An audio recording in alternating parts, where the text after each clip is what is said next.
జ్యోతిషేతోగతం గుణాంతం నారాయణ నమస్కృత నరోత్తం దేవీం సరస్వతీ వ్యాసం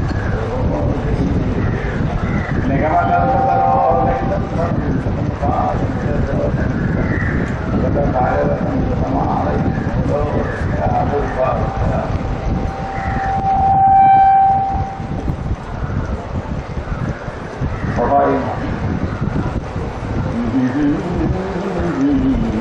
రస్కన్నం జగతః పాణే యత్కించిదపి స్మృతికాహి విషోసజ్ఞానందసుకాస్తే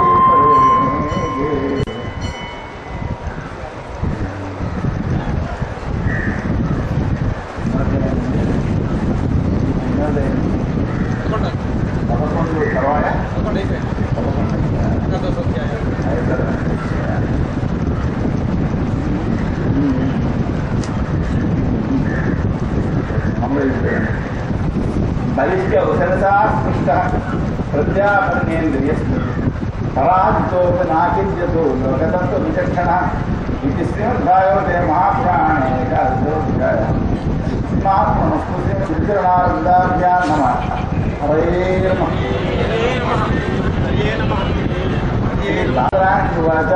ఉద్వజో నిజమేతద్యోషిరూపేణ దానవాన్ మోహయిత్వా అసురగణాన్ హరి స్వమోపాయతో శ్రీసుఖదేవులు వారు చెప్తున్నారు. రాజా, భగవానుడు స్త్రీ రూపంతో అసురులను మోహింపజేశాడు, దేవతల చేత అమృతాన్ని సాగించాడు అనే విషయం శివుడు విన్నాడు. విని హిమాలయులతో సిద్ధంగా నందిని అధిష్ఠించి హరి యొక్క దర్శనానికి వచ్చాడు. ఒకసారి మాట్లాడదాము, వెనకాలను తీశాడు అని ఆయన అక్కడ సాధారణంగా సత్కరించాడు. హరి ఆయనతోటి మహాదేవుడు అన్నాడు, ఓ జగదీశ్వర, నీవు ఈ సమస్త పదార్థాల యొక్క ఉత్పత్తికి కారణమైన ప్రభువు, నువ్వే ఆత్మవిలోకానికి, ఈ సమస్తమైన ప్రపంచానికి విశ్వానికి కూడా ఆది మధ్యం అంతం ఏవైతే ఉన్నాయో అవన్నీ కూడా నీయంతో జరుగుతున్నాయి. సత్య చైతన్య రూపులో నీవు కోరికలు కోరేటంటే ముందు ఈ సంఘాలను వదిలిపెట్టిన వాళ్ళై నిష్కామ భావంతో ఈ యొక్క పాదపద్మాన్ని ఆరాధిస్తూ ఉంటారు. ఓ హరి, నీవు నిత్య ఆనంద స్వరూపుడివి, వివేక ఆనంద బ్రహ్మస్వరూపుడివి, నీకు అపేక్ష లేదు. ఇవి విశ్వానికి మూల కారణాన్ని. అందువలన ఈ సమస్తమైన ఐశ్వర్యము భక్తుల్ని అనుగ్రహించడం కోసం నువ్వు ఉపయోగిస్తావు. ఓ భగవంతుడా, ఈ జగత్తులో కార్యం కారణం రెండున్నాయి. అయితే పరమ కారణాన్ని నీవే. జగత్తులో కార్యకారణాలు ఉన్నాయి, కానీ పరమకారణం మాత్రం భగవంతుడే. భగవంతుడికి ఒక ప్రధాన లక్షణం బ్రహ్మసూత్రాల్లో చెప్తారు. ఈ జగత్ భగవంతుడు ఎవడు అని. మామూలుగా భగవాన్ అంటే శక్తులు కలవాడు అని అర్థం వస్తుంది. అంటే కొంతమంది భగవాన్ అని పేరు పెట్టుకోవచ్చు. కానీ భగవాన్ అనే పదం ఎవరికి వర్తిస్తుంది? ప్రపంచం యొక్క ఉత్పత్తి స్థితులకు కారణం ఎవరో అతడే భగవంతుడు. ఎదుటోవా ఇమాని భూతా నిజాయితే నేను అజాత జీవంతి ప్రయత్నంతి అది బ్రహ్మ అని బ్రహ్మసూత్రాల్లో జన్మాద్యసేత అనే పుస్తకం దగ్గర శంకరాచార్యుల వారు వ్యాసులవారు నిర్ణయించారు.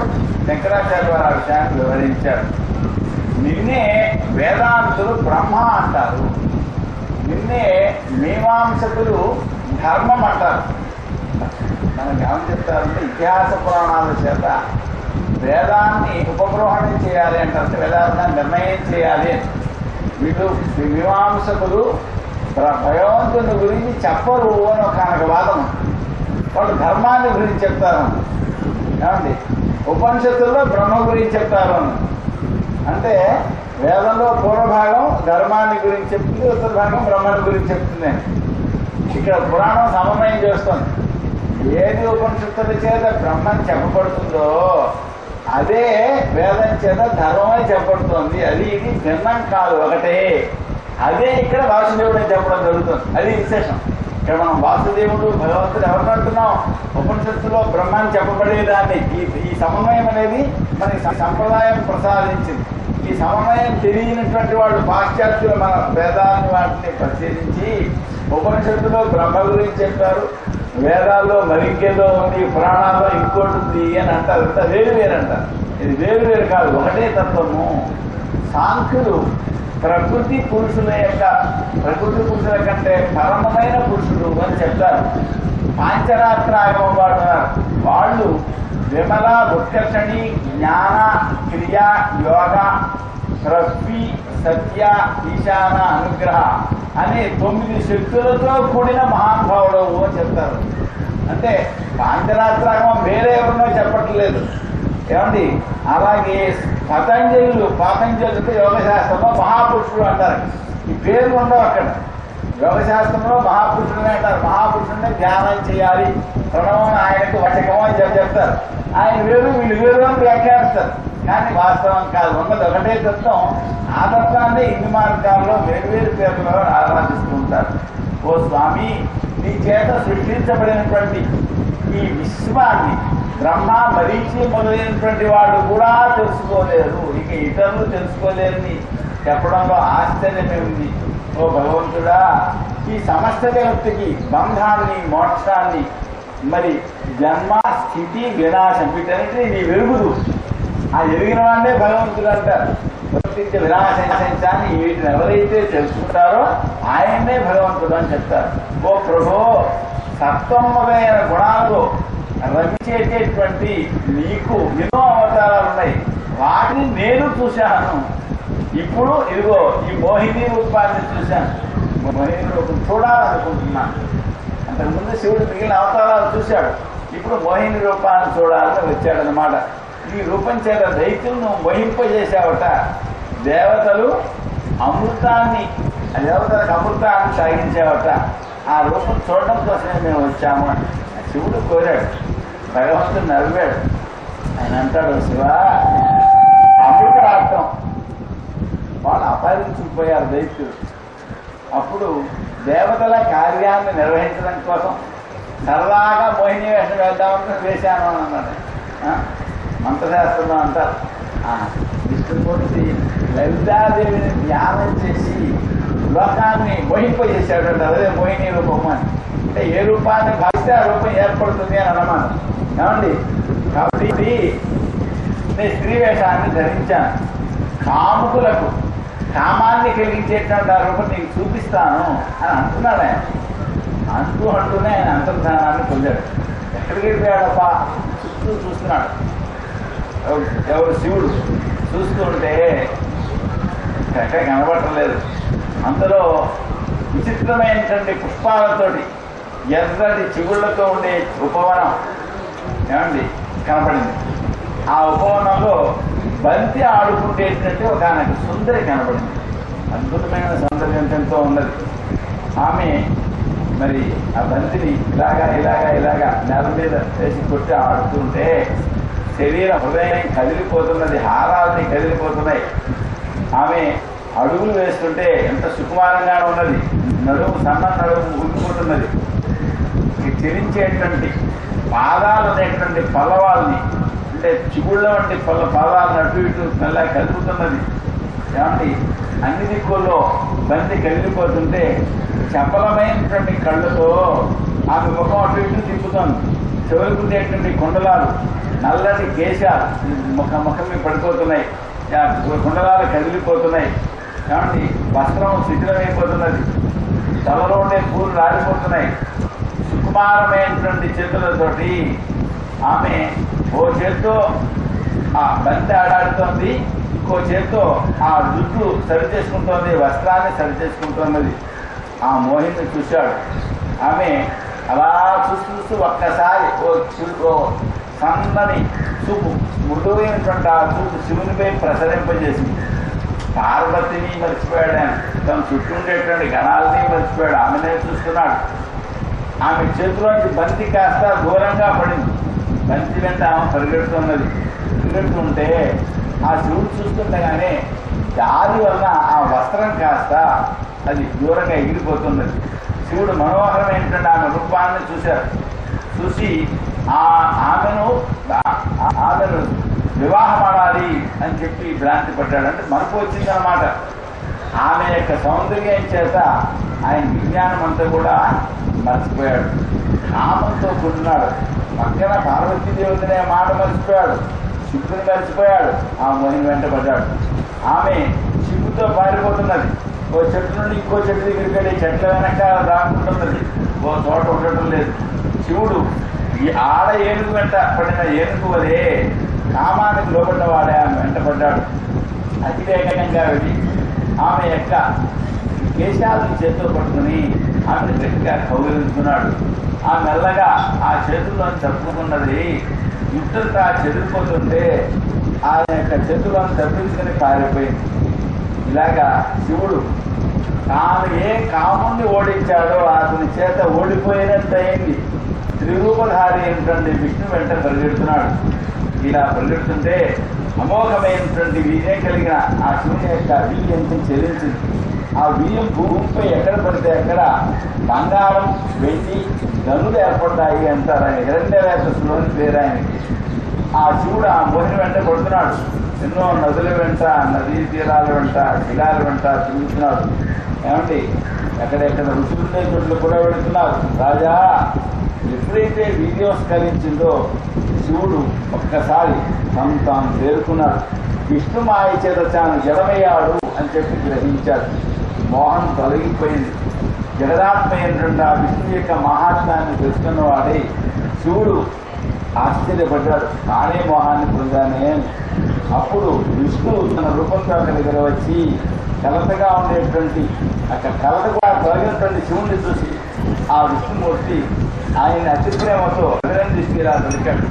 ఓ దేవశ్రేష్ఠుడా, నిత్యాత్మం విబుధ శ్రేష్ఠ స్వామిష్టాత్మనస్థిత నిర్మే నిరూపయా స్వైరం మోహితో అంగమాయా. ఓ దేవశ్రేష్ఠుడా, చాలా గొప్ప భాగ్యం. నా మాయ చేత నేను మోహింపజేసిన మళ్ళీ వెంటనే చేరుకున్నావు. ఇంద్రియం లేనటువంటి వాడు నా మాయను జయించలేదు. నువ్వు తప్ప ఎవరు దాటగలరు నా మాయని? నా గుణమైనటువంటి మాయ ఈ పైన ఎప్పుడు పరాభవించదు. ఇలా భగవంతుడు గౌరవించగా శివుడు విష్ణు దగ్గర అనుమతి తీసుకున్న వాడే ప్రదక్షిణంగా తన గణాలతో సహితంగా కైలాసం చేశాడు. రాజా, ఈ శివుడు ఋషుల మధ్యలో ప్రేమతో పార్వతీ దేవికి ఈ వృత్తాంతం అంతా చెప్పాడు. పరమపురుషుడైనటువంటి భగవంతుని యొక్క మాయను నువ్వు కూడా చూసావు. భగవంతుని యొక్క అంశంలో నేను కూడా ఒక అవతారాన్ని. అయినా నేను ఆ మాయ చేత మోహింపబడ్డాను. ఇంద్రియాలకు అధీనమైనటువంటి జనులు మాయకు మోహపడతారని వేరే చెప్పాలా? ఓ దేవి, పూర్వం 1000 సంవత్సరాలు అనుష్ఠానం తర్వాత నువ్వు నన్ను ప్రశ్న అడిగావు. నువ్వు ఎవరిని ఆరాధిస్తున్నావు? నువ్వే పరమేశ్వరుడు కదా అన్నావే. నా చేత ఆరాధింపబడేవాడు ఈ పరమపురుషుడే. ఆయన దగ్గర కాలం కానీ వేదం కానీ ప్రవేశించలేదు. అంటే వేదం ఆయనకి చెప్పలేదు, కాలం ఆయన్ని అంతం చేయలేదు. శ్రీశుకాచార్యులు వారు చెప్తున్నారు, రాజా, సముద్ర మంథన కాలంలో మందర పర్వతాన్ని తన ముగుపై ధరించినటువంటి మహావిష్ణువు యొక్క విక్రమాన్ని నీకు వర్ణించడం జరిగింది. ఈ భగవంతుని యొక్క గుణవర్ణనం మాటికి వింటూ గానం చేస్తుంటే దానివల్ల తాను చేసిన ప్రయత్నం వ్యర్థం కాదు. బాగుందండి. ఏదైనా ఒక ప్రయత్నం చేస్తూ ఈ స్థితినే కనుక స్మరిస్తుంటే ఆ ప్రయత్నం ఫలిస్తుందన్నమాట. మోహిని రూపాన్ని ధరించినటువంటి ఈ హరి అసురులను మోహింపజేసిన వాడి శరణాగతులైన శరణాగతులైన దేవతలకు అమృతాన్ని తాగించాడు. శరణాగతుల యొక్క కోరికలు తీర్చేకుండా ఆ మహావిష్ణువుకి నమస్కారము. కపట యువతి వేషో మోహన్య సురారీను ముపసుతానాం కామపూర్ణం నతోస్మి. ఇది శ్రీమద్భాగవతే దశోధ్యాయ. శ్రీకృష్ణార్పణమస్తు. శ్రీమద్గురుచరణామృతాభ్యాం నమః. హరే నమః. మనోడు వ్యవస్థదేవ ఇది స్మృత సప్తమో వర్తమానోయాన్వేషణు శిశుడయోగి వారు చెప్తున్నారు. వ్యవస్థల యొక్క కుమారుడు శ్రాద్ధదేవుడు. ఆయన వర్తమాన కాలంలో ఉండేటువంటి మను అన్నమాట. ఇప్పుడు మనం సప్తమే దైవస్థత మన్వంతరే సంకల్పంలో చెప్తాం కదా, అంటే ప్రస్తుత మను. ఆయన భాగవతం ప్రస్తుత కాలానికి సంబంధించింది, పూర్వయుగానికి చెందింది కాదు. ప్రస్తుత యుగం అంటే ప్రస్తుతం వైవస్థత మన్వంతరంలో మరి ఈ మహాయుగం 28వ మహాయుగంలో కలియుగం ప్రారంభం కావడానికి పూర్వం బయలుదేరి, అంటే కృష్ణావతార కాలాంతరం. కృష్ణుడు అప్పుడు ఏదో యుగాల్లో బాగా పాతవాడు, ఇప్పుడు 5000 సంవత్సరాలు వెనకుండేటువంటి మహానుభావుడు. అందుకని ఆ మాట చెప్తున్నారు. మనోడు వ్యవస్థదేవైతిష్ట సప్తమో వర్తమానోయ. ప్రస్తుతం వర్తమానమైన ఇప్పుడు నడుస్తున్నటువంటి మన్వంతరం ఆయనది. ఆ శ్రాద్ధదేవుడు అనేటువంటి మనోడు. ఆయన యొక్క సంతానాల గురించి చెప్తాను, వినవలసింది. ఏమండి, ఇక్ష్వాకు, నభగుడు, దుష్టుడు, చర్యాటి, నరిష్యంతుడు, నాగాడు, విష్ణుడు, గరుడు, కృతజ్ఞుడు, వసుమంతుడు, వీళ్ళు 10 మంది శ్రాద్ధదేవుడనే మనువు యొక్క కుమారుడు. అప్పుడు ఆదిత్యులు, వసువులు, రుద్రులు, విశ్వేదేవులు, మరుద్గణాలు, అశ్విని దేవతలు, ఋభువులు, ఏమండి వీళ్ళందరూ దేవతలు ఈ ప్రస్తుత కాలంలో. ఇప్పుడు దేవేంద్రులకు పురంధరుడు అని పేరు. పురంధరుడు ఏమండి కశ్యపుడు, అగ్ని, విశ్వామిత్రుడు, గౌతముడు, వశిష్ఠుడు, జమదగ్ని, భరద్వాజుడు, వీళ్ళు ఇప్పటి సప్త మహర్షులు. ఇలా ప్రతి మన్వంతరానికి ఉంటున్నారు. ఇప్పుడు 7వ మన్వంతరానికి చెప్తున్నారు. ఈ మన్వంతరంలో కశ్యపునకు అదితి వలన హరి వామనావతారాన్ని ధరించాడు. ఈయన ఇలాగ సంక్షేపంగా 7 మన్వంతరాల కాక నీకు చెప్పాను. ఈ పైన రాబోయే మన్వంతరాలను చెప్తాను, విను. ఓ రాజేంద్ర, వివస్తంతుడనేటువంటి మనువునకు ఛాయా, సౌజ్ఞ అని ఇద్దరు అమ్మాయిలు విశ్వకర్మ యొక్క కుమార్తెలు వాళ్ళు. ఆ మనువుకి వాళ్ళు భార్యలయ్యారు. కొందరు వడవ అనే పేరుతో ఇంకో భార్య కూడా ఉంది అని చెప్తారు. యమునా శ్రాద్ధదేవుడు అనే మనువు, వీళ్ళు ముగ్గురు కూడా సౌజ్ఞాదేవి యొక్క సంతానం. సావర్ణి, శనైశ్వరుడు అనే ఇద్దరు కూడా ఇద్దరు. అలాగే సంవరణుడు అనేటువంటి భార్య యొక్క ఆయన యొక్క భార్య తపతి, వీళ్ళు కూడా ఛాయాదేవి యొక్క సంతానం. అశ్విని కుమారుడు వడవాదేవి యొక్క సంతానం. 8వ మన్వంతరంలో ఈ సావర్ణే మనువు అవుతాడు. నిర్మోకుడు, విరజస్కుడు మొదలైనటువంటి వాడు 10 మంది సంతానం అతనికి కలుగుతారు. అప్పుడు సుతపుసుడు, విరజ, అమృతప్రభ వీళ్ళు దేవతలుగా ఉంటారు. అమృతప్రభుడు వీళ్ళు దేవతలు. అప్పుడు బలిచక్రవర్తి ఇంద్రుడు అవుతాడు. రాబోయే ఇంద్రుడు బలిచక్రవర్తి అనమాట. ఆ బలిచక్రవర్తి 7వ మన్వంతరంలో 3 అడుగుల భూమిని అడిగాడు. ఎవరిని? వామనుడు. ఆయన్ని 3 అడుగుల భూమి అడిగితే ఆయన ఏం చేశాడు? 3 అడుగుల భూమి వెంకటతో భూమి అంతా కూడా దానం చేసేసాడు. ఇది 8వ మన్వంతరంలో విష్ణుమూర్తి యొక్క కృప చేత ఆ బలిచక్రవర్తి ఇంద్ర పదవిని పొందినవాడి దాన్ని వదిలిపెట్టి ఆ తర్వాత ముక్తిని పొందుతాడు. ఈ బలిచక్రవర్తిని భగవంతుడు బంధించాడు. అయినా ప్రసన్నమైన మనస్సుతో ఈతన్ని సుతలంలో స్థాపించాడు. ఆ బలిచక్రవర్తిని అతను ఇప్పుడు అక్కడ నివాసం చేస్తూ ఉంటాడు అని చెప్తారు. సంవత్సరానికి ఒకసారి ఆ బలిచక్రవర్తి భూలోకానికి వస్తాడట. నేను ఈరోజు ఈ దేశానికి ఇప్పుడు ఈ మొత్తం భూమిని అంతా పాలించేవాడిని కదా చూడటం కోసం వస్తాడు. ఎప్పుడు వస్తాడు? దీపావళికి వెళ్తే మరునాడు వస్తాడు. అందుకోసం ఆ రోజు బలిచక్రవర్తిని చిత్రమైన వర్ణాలతో బొమ్మ వేసి పూజించాలి అని చెప్తారు. అంతేకాకుండా ఆ రోజు ప్రశాంతంగా ఆనందంగా ఉండాలి. అందరూ కూడా ఎవరు దెబ్బలాడుకోకూడదు. ఎందుకంటే బలిచక్రవర్తి ఆ రోజు రాజ్యం అయింది. ఎందుకంటే చూడడానికి వచ్చాడు కదా, అందుకని అందరూ ఆనందంగా ఉండాలి, కలహించకూడదు. అలా ఉంటే బలిచక్రవర్తి సంతోషించి ఆశీర్వదిస్తాడు అని చెప్పారు. ఏమండి, ఆ సమయంలో అంటే 8వ మన్వంతరంలో గాలవుడు, దీప్తివంతుడు, పరశురాముడు, అశ్వత్థామ, కృపుడు, ఋష్యశృంగుడు, వ్యాసుడు వీళ్ళు 7 మహర్షులు. ఇప్పుడు వాళ్ళు యోగ మార్గాన్ని అవలంబించి తమ ఆశ్రమంలో నివసిస్తున్నారు. వాళ్ళు జీవించే ఉన్నారు. చిరంజీవులు అన్నమాట. ఇప్పుడు చూస్తున్నటువంటి ముందు వీళ్ళు ఈ మన్వంతరంలోనే కాకుండా పై మన్వంతరంలో కూడా ఇలాగే ఉంటారు అని. ఏమండి అప్పుడు దేవగుజుడనేటువంటి బ్రాహ్మణులకు సరస్వతి అనే భార్య యందు సార్వభౌముడనే పేరుతో హరి అవతరిస్తాడు. ఇంద్రుడు స్వర్గాన్ని బలిచక్రవర్తికి, ఇంద్రుడి దగ్గర నుంచి స్వర్గాన్ని తీసుకుని విష్ణుమూర్తి బలిచక్రవర్తికి ఇస్తాడు. ఇప్పుడేమో ఇంద్రుడి దగ్గర బలిచక్రవర్తి దగ్గర నుంచి స్వర్గాన్ని తీసుకుని ఇంద్రుడికి ఇచ్చాడు. కానీ అష్టమ మన్వంతరంలో ఇంద్రుడి దగ్గర నుంచి తీసుకొని బలిచక్రవర్తికి ఇస్తాడు. తర్వాత దక్షసావర్ణి అనేటువంటి ఆయన 10వ మనువు. ఈయన భూతకేతువు, దీప్తికేతువు ప్రభుత్వం మొదలైన సంతానాన్ని పొందాడు, 10 మంది సంతానం. అప్పుడు మరీచి గర్భుడు మొదలైనటువంటి వాళ్ళు దేవతలు. అద్భుతుడు అనేటువంటిది దేవేంద్రుడి పేరు, ఆ కాలంలో దేవేంద్రుడి పేరు. ఋతుమంతుడు మొదలైన వాళ్ళు 7 మహర్షులు. ఆయుష్మంతుడు అనేటువంటి ఆయనకి అంబుధార అనే భార్య యందు విష్ణువు వృషభావతారాన్ని పొందుతాడు. ఏమండి ఆయన 3 లోకాలని కూడా రక్షించిన వాడై అద్భుతుడనేటువంటి ఇంద్రుడు రాజ్యం బాగా పాలించేలా చేస్తాడు. ఆ తర్వాత బ్రహ్మరావతి అనేటువంటి ఆయన తర్వాత మనం అవుతాడు. అతనికి భూషణుడు మొదలైన వాళ్ళు 10 మంది సంతానం.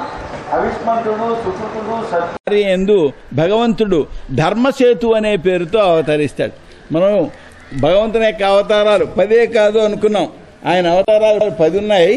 ఈ 10 కాకుండా మరి ఇంకా 22 అవతారాలు పట్టిక ఈ మనకి ప్రారంభంలో ప్రథమ స్కంధంలో చెప్పుకోవడం జరిగింది. కానీ రాబోయే మన్వంతరాల్లో ఇంకా భగవంతుడు ఎన్నోసార్లు అవతరించబోతూ ఉన్నాడనమాట. ఆ అవతారాల పేర్లు కూడా ఇక్కడ ప్రస్తావన చేయడం జరుగుతోంది. ఆయన ఆ 3 లోకాలని పాలిస్తాడు. రుద్రసావర్ణి అనే పేరుతో 12వ మనువు ఉంటాడు. ఆ సమయంలో దేవశ్రేష్ఠుడు మొదలైన వాళ్ళు ఆయన యొక్క సంతానం. ఏమండి రుతధామ అనే ఆయన అది ఇంద్రుని పేరు. హరితులు మొదలైన వాళ్ళు ఏమండి దేవతలు. ఆగ్నేయుడు మొదలైన వాళ్ళు సప్తర్షులు. సత్యసహసునకి సూనృత అనే భార్య యందు స్వధామ అనే పేరుతో హరి అవతరిస్తాడు. అతడు ఆ మన్వంతరాన్ని రక్షిస్తాడు. తరువాత త్రయోదశ మనువు 11వ మనువు దేవసావర్ణి. ఆయనకు చిత్రసేనుడు, విచిత్రుడు మొదలైన 10 మంది సంతానం కలుగుతారు. అప్పుడు సుకర్మ, సుత్రాముడు మొదలైన వాళ్ళు దేవతలు. ఇంద్రుడికి దివస్పతి అని పేరు. నిర్మోకతత్వుడు, దర్శుడు మొదలైన వాళ్ళు సప్తర్షులుగా ఉంటారు.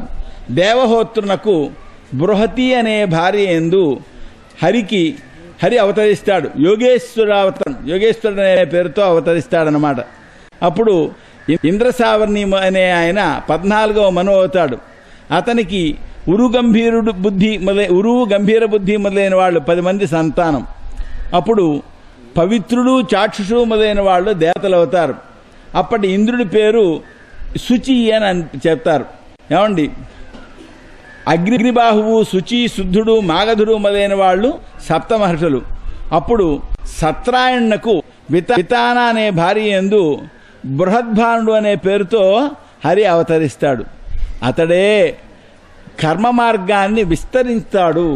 కర్మ మార్గం కొన్నాళ్ళకి పోతుంటే ఆయనే మళ్ళీ దాన్ని విస్తరించాలి. ఎవరికి తెలుస్తుంది ఎలా చేయాలి, ఏది కర్మ ఏది కాదు ఎలా తెలుస్తుంది? ఆయనే దాన్ని విస్తరించాలన్నమాట. ఓ రాజా, ఇలాగా 14 మన్వంతరాలు చెప్పడం జరిగింది. కాబట్టి ఈ 14 మన్వంతరాలతోటి 1000 యుగాల ప్రమాణం కలిగిన కాలం. ఈ కాలం బ్రహ్మదేవునికి ఒకనొక పగటి కాలము. ఇది శ్రీమద్భాగవతే 13ోऽధ్యాయः. శ్రీకృష్ణ అర్పణమస్తు. శ్రీమద్గురుచరణారవిందాభ్యాం నమః. హరయే నమః.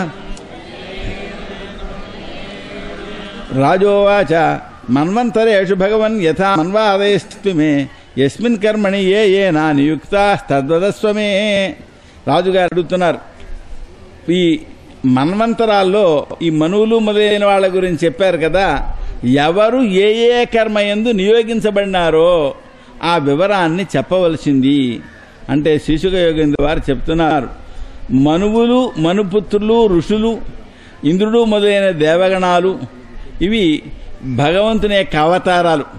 ఈ భగవంతుని అవతారాల చేత వీళ్ళు ప్రేరేపింపబడిన వాళ్ళై ఈ జగత్తు యొక్క స్థితి నిర్వహణం కోసం తమ తమ పనులు చేస్తారు. అదండి వీళ్ళందరికీ కూడా ఈ జగత్తుని రక్షించడంలో బాధ్యతలు ఉన్నాయి. అప్పుడు ఉండేటువంటి ఆ భగవదవతారం ప్రేరేపిస్తే వీళ్ళ పనులు వీళ్ళు తిన్నగా చేస్తూ ఉంటారన్నమాట. ఏమండి, చతుర్యుగం అంటే ఓ మహాయుగం, కృతయుగం, త్రేతాయుగం, ద్వాపరయుగం, కలియుగం 4 కలిపితే ఒక చతుర్యుగం అంటాం. దీన్నే మహాయుగం అంటాం. ఈ మహాయుగంలో కాలం మింగేస్తూ ఉంటుంది. మింగేస్తే ఏంటి మింగుతుంది? ఎన్నింటినో మింగినట్టే వేదాలను కూడా మింగేస్తుంది. మనకి ఇప్పుడు వేదాలు కూడా తగ్గిపోయాయి కదా. ఈ ద్వాపరయుగానికి చివర వేదం, పెద్ద వేదం ఉండేది. ఆయన విభాగం చేస్తే వ్యాసుడు ఆయన యొక్క శిష్యులు కూడా విభాగాలు చేశారు. 1100 చిల్లరి శాఖలు ఏర్పడ్డాయి. కానీ ఇప్పుడు ఎన్ని శాఖలు ఉన్నాయి? మొత్తం అంతా కలిపితే 14-15 శాఖలు ఉన్నాయి అంతే. మిగిలిన శాఖలు అవన్నీ ఎటైపోయి వెళ్ళిపోయాయి. ఎక్కడైనా పుస్తకాలు ఉన్నా చదివేవాళ్ళు లేకపోతే స్వరం తెలియదు కదా, పోయినట్టే లెక్క. మళ్ళీ ఎప్పుడు వస్తాయి అంటే ఆ సప్తమహర్షులు మళ్ళీ వాటిని దర్శిస్తారు. తపస్సు చేస్తే తపస్సులో వాళ్ళకి కనబడతాయి. కనబడినవి మళ్ళీ తర్వాత వాళ్ళకి నేర్పుతారనమాట. ఏమండి, హరిచేత ప్రేరేపించబడిన వాళ్ళై ఈ మనువులు ఏం చేస్తారంటే 4 పాదాల ధర్మం భూమిపై ప్రవర్తింపజేస్తారు. అయినా ఇది ధర్మం, ఇలా ఆచరించండి అని చెప్తారు. కనుక మన ధర్మం అంతరించిపోతోంది అని బెంగపడక్కర్లా. కానీ మన కర్తవ్యం ఏంటంటే మన ధర్మాన్ని మనం రక్షించుకోవడం, దాన్ని వదిలిపెట్టకూడదు. మన ఈ చేతనైనంత నిలపాలి. ఈ విషయాన్నే శ్రీకృష్ణ భగవానుడు కౌరవ పాండవ సభలో ధర్మరాజు యొక్క సందేశంగా చెప్పాడు. ఏది? సారపు ధర్మమున్ విమల సత్యము పాపము చేత గొంకుచే పారము బొందలేక చెడుపాలిది అయిన అవస్థ దక్షుల వారలుపేక్షసేతురు అది వారల చెటగుగాని ధర్మ నిస్తారకమయ్యును సత్యశుభదాయకమయ్యును దైవముండెడు. ఇది ధర్మరాజు సందేశంగా శ్రీకృష్ణుడు కౌరవ సభలో వినిపించిన శాశ్వతమైన సందేశం. ధర్మం ఎప్పుడూ ఉంటుంది, ఎప్పుడూ పోదు. కానీ ఎప్పుడైనా సరే ధర్మానికి భంగం ఏర్పడుతుంటే, అధర్మం చేత, పాపం చేత, అసత్యం చేత సత్యానికి భంగం ఏర్పడుతుంటే సమర్థులైన వాళ్ళు దాన్ని నివారణ చేయాలి. వాళ్ళు నివారణ చేయకపోతే వాళ్లకు ఆ చెడు కలుగుతుంది. ధర్మాన్ని రక్షించే భగవంతుడు ఎప్పుడూ ఉండనే ఉన్నాడు, ధర్మాన్ని రక్షిస్తూనే ఉంటారు. కనుక వేదాలను ఉద్ధరించేటువంటి వాళ్ళు సప్తర్షులు, ధర్మాన్ని ఉద్ధరించేటువంటి వాళ్ళు మనువులు. వీళ్ళని ఇలా ప్రవర్తింపజేసేది భగవంతుని యొక్క అవతారాలు. ప్రజలను పాలించేటువంటి వాళ్ళు మనువుల యొక్క కుమారులు ఉన్నారే, వాళ్ళు కూడా ధర్మాన్ని రక్షిస్తూ ఉంటారు. దేవతలు యజ్ఞ భాగాలను స్వీకరిస్తున్న వాళ్ళై ప్రపంచం యొక్క వ్యవస్థను నడిపిస్తూ ఉంటారు. ఇంద్రుడు భగవంతుని చేత ప్రసాదించబడిన సంపదను అనుభవిస్తున్న వాడై 3 లోకాలని రక్షిస్తుంటాడు, నీటిని వర్షిస్తూ ఉంటాడు. సనకుడు మొదలైనటువంటి సిద్ధరూపాలని ధరించిన హరి ప్రతి యుగంలో కూడా లోకహితం కోసం జ్ఞానోపదేశం కూడా ఆయనే చేస్తాడు. ఋషి రూపాన్ని ధరించిన వాడై ఆహరే కర్మాచరణ గురించి చెప్తాడు. దత్తాత్రేయుడు మొదలైనటువంటి రూపంలో యోగ మార్గాన్ని కూడా ఆయనే ప్రవర్తింపజేస్తాడు. ఇవన్నీ మనం ఎవరో ఒకళ్ళు ప్రవర్తింపజేశారు అనుకుంటాం, కానీ వాళ్ళ వెనకాల అంతర్యామిగా ప్రేరేపించేవాడు ఆ భగవంతుడే. ఆయనే మరీచి మొదలైనటువంటి రూపాలని ధరించిన వాడై సృష్టిని వ్యాప్తి చేస్తాడు. ప్రభు రూపాన్ని ధరించి దుష్టులను నాశనం చేస్తాడు. కాల రూపంతో సమస్త ప్రపంచానికి పరిణామాన్ని కలిగిస్తూ ఉంటాడు. ఏమంటే కాలం కూడా ఆయన స్వరూపమే. మాయ చేత మోహింపబడినటువంటి జనమున్నారే, అనేకమైన శాస్త్రాల చేత ఆయన్ని స్తోత్రం చేస్తుంటారు, ఆరాధిస్తుంటారు, పట్టుకుందామనుకుంటారు, కానీ దొరకడు. అలాగా అదృశ్యంగా ఉండే వ్యవహారం చేస్తూ ఉంటాడు.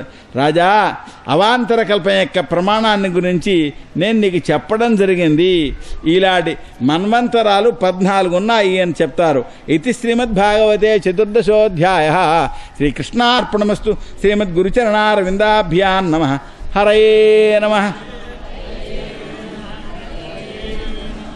రాజోవాచ మన్వంతరేషు భగవన్ యథా మన్వాదయస్తి మే బలేః పదత్రయం భూమేః కస్మాద్ధర్రయాచత భూత్వా ఈశ్వరః కృపణవతు లబ్ధార్థోపి భవద్ధతం. ఎప్పటికీ 30 సంవత్సరాల వెనక మనకు ఆంధ్ర విశ్వవిద్యాలయంలో డిగ్రీ లెవెల్లో టెక్స్ట్ బుక్ పెట్టారు. బలిచక్రవర్తి యొక్క చరిత్ర. దాంట్లో ఏమనుందంటే సరిగా ఇప్పుడు ఈయన ఏది ప్రశ్న వేశాడో అదే ప్రశ్న ఉన్నది. ఏంటి, ఈ బలిచక్రవర్తిని అన్యాయంగా బంధించి ఓడించి 3 అడుగుల భూమిని యాచించి విష్ణువు మోసగించాడు. అదో చరిత్ర. మనకు మన సంస్కృతికి సంబంధించిన టెక్స్టులుగా పెట్టరు. ఒకవేళ పెట్టారంటే అది విరుద్ధంగా, సంస్కృతికి విరుద్ధంగా ఉంటుందన్నమాట. ఇక్కడ ఏది సమాధానం చెప్పారో ఆ సమాధానం దాంట్లో పెట్టలా. ఇక్కడ ఏది ప్రశ్న వేశారో ఆ ప్రశ్నలు మాత్రం పెట్టి హరి దుర్మార్గుడు, బలిచక్రవర్తి మంచివాడు అని వాళ్ళు చిత్రణ చేశారు. అలా అంత దుర్మార్గం జరుగుతోంది మన దేశంలో. ఏమండి, భగవంతుడు స్వయంగా ఈశ్వరుడు కదా, దరిద్రుని వలె తాను బలిచక్రవర్తి దగ్గరికి వెళ్ళి 3 అడుగుల భూమి ఎందుకు యాచించాలి? పూర్ణ మనోరథుడు కదా, అపరాధం లేనటువంటి బలిచక్రవర్తిని ఎందుకని ఆయన బంధించాడు? కోరికలు లేనటువంటి వాడు అడగడం, నిరపరాధిని బంధించడం, ఇది చాలా ఆశ్చర్యంగా ఉన్నది. ఏమిటి దీంట్లో విశేషం చెప్పవలసింది అని అడిగారు.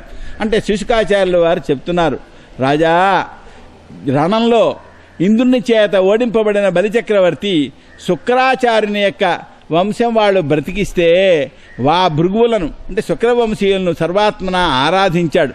వాళ్ళు ప్రసన్నమైన మనస్సు కలవారలై స్వర్గాన్ని జయించాలనుకుంటున్నాడు కనుక ఆ బలిచక్రవర్తి చేత విశ్వజిద్యాగం చేయించారు. వేదంలో ఉన్నది విశ్వజిద్యాగము అని, అంటే లోకాన్నంతని జయించడం కోసం చేసేటువంటిగా యజ్ఞం అన్నమాట. ఆ యజ్ఞంలో హోమ సామగ్రి అంతా సంపాదించారు. ఏమండి, ఏమైందంటే ఆశ్చర్యం, హోమం చేస్తున్నారు అగ్నిలో. ఆ అగ్ని నుండి బంగారు బంగారు పటకా కలిగినటువంటి ఓ రథం పైకి వచ్చింది. గుర్రాలు పచ్చటి రంగుతో పైకి వచ్చాయి.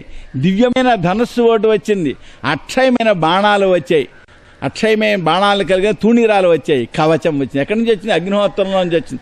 ఎలా అయితే రామావతారానికి పూర్వం అగ్నిగుండా నుండి యజ్ఞపురుషుడు వచ్చి పాయసం ఇచ్చాడో అలా జరిగింది. ఇవి అద్భుతాలు సామాన్యంగా జరగవు, కానీ అప్పుడప్పుడు జరుగుతూ ఉంటాయి. జరిగిన వృత్తాంతం చూసినప్పుడు ఇలా జరిగింది అని తెలుస్తుంది. చూడనప్పుడు ఇది ఏమిటో మనకు అర్థం కాదు. ఇది నమ్మని వాళ్ళు నమ్మరు, కానీ అనుభూతి కలిగితే నమ్ముతారు. అనుభవం కలగాలి. అనుభవం కలగాలి అంటే సాధన ఉండాలి, భగవద్ అనుగ్రహం ఉండాలి. ఏమండి, అప్పుడు ప్రహ్లాదుడు వాడిపోని పూలు కలిగిన దండను ఇచ్చాడు. శుక్రాచార్యుడు ఆ బలిచక్రవర్తికి శంఖం ఇచ్చాడు. ఇలాగా వేదవేత్తలైనటువంటి ఋషుల చేత బలాన్ని పొందినవాడై, యుద్ధ సంభారాన్ని పొందినవాడై బలిచక్రవర్తి వాళ్లకు ప్రదక్షిణం చేసి ప్రహ్లాదుడికి నమస్కరించి వాళ్ళ ఆజ్ఞను స్వీకరించాడు. అప్పుడు మహారథి అయిన బలుడు శస్త్రాలు, అలంకారాలు మొదలైన వాటిని ధరించిన వాడై వాళ్ళు అగ్ని నుంచి వచ్చినటువంటి రథాన్ని అధిష్ఠించి అగ్నికొండంలో ఉండేటువంటి అగ్ని వలె ప్రకాశిస్తున్నాడు. ఆయనతో సమానమైన ఐశ్వర్యం, బలం, సంపద కలిగినటువంటి సేనాధిపతులు వెంటరాగా ఆ బలిచక్రవర్తి గొప్ప అసుర సైన్యంతో భూమిని ఆకాశాన్ని కంపింపచేస్తున్నట్టుగా ఆయన అతి సమృద్ధి అయినటువంటి ఇంద్రపట్టణంపై దాడి చేశాడు. ఆ పట్టణం ఎంతో బాగున్నది. నందనవనం మొదలైన ఉద్యానాలున్నాయి. మరి రమ్యమైనటువంటి పక్షులు, తుమ్మెదలు ఉన్నాయండి. స్వర్గానికి కూడా ఇవి అలంకారాలేట. ఈ ఉపవనాల్లో, ఉద్యానవనాల్లో పక్షులు, మరి తుమ్మెదలు ఇవన్నీ ఉంటాయి కదా, అవి స్వర్గానికి కూడా అలంకారాలే. కానీ ఇప్పుడు భూమిపై కనబట్టలేదు. ఇవి పిచ్చుకలే కనబట్టలేదు చాలా ఊళ్ళలో. మా హైదరాబాద్ వంటి ఊళ్ళలో అయితే కాకులు కూడా కనపడవు. రోజు కాకబలి వేయాలి అంటారు, అంటే కొంత ఆహారం పెట్టాలి, కానీ కాకబలి వేయాలి. కనీసం ఆబ్దికి అన్నాడు పెడదామన్నా కాకి దొరకట్లా పిండం వేయడానికి. అలా మారిపోతుంది కాలం. ఏమండి, అప్పుడు విశ్వకర్మ నిర్మించినటువంటి స్ఫటికపురాళ్లతో కట్టినటువంటి గోపురాలు ఉన్నాయి. వజ్రాలు, వైడూర్యాలు మొదలైన వాటితో వేదికలు ఉన్నాయి.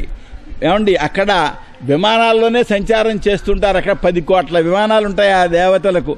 ఏమండి, వాళ్ళు మరి కాంతులతో అగ్ని ప్రకాశించినట్టుగా ప్రకాశిస్తున్న వారిని నిర్మలమైన వస్త్రాలతో విరాజిల్లుతూ ఉంటారు స్త్రీలు, పురుషులు కూడా.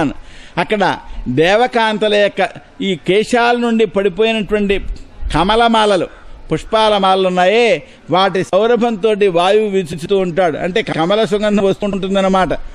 అలాగే కిటికీలకు బంగారం అలంకరిస్తారు. అక్కడి నుంచి సుగంధంతో కూడినటువంటి పొగ దారిలో వ్యాపిస్తూ ఉంటుంది. అటువంటి చోట అప్సరసలు మామూలుగా సంచారం చేస్తూ ఉంటారు. ముత్యాలు అలంకరించినటువంటి వితానాలు, చాందినీ గుడ్డలు కడుతూ ఉంటారు. సువర్ణమయమైనటువంటి బంగారు ధ్వజాలు కడతారు. దేవకాంతల యొక్క మధురమైన గీతాలతో, మంగళధ్వనులతో నిండి ఉంటుంది ఆ లోకం. మద్దెళ్ళు, శంఖధ్వనులు, ఆనకాలు, వీటి యొక్క నినాదాలతో గంధర్వులు, అప్సరసలు వాళ్ళు చేసేటువంటి నృత్యాలు, గీతాలతోటి అది ప్రకాశిస్తూ ఉంటుంది. అధర్మాత్ములు, దుర్మార్గులు, భూతద్రోహం చేసిన వాళ్ళు, ఇతరులను వంచేవాళ్ళు,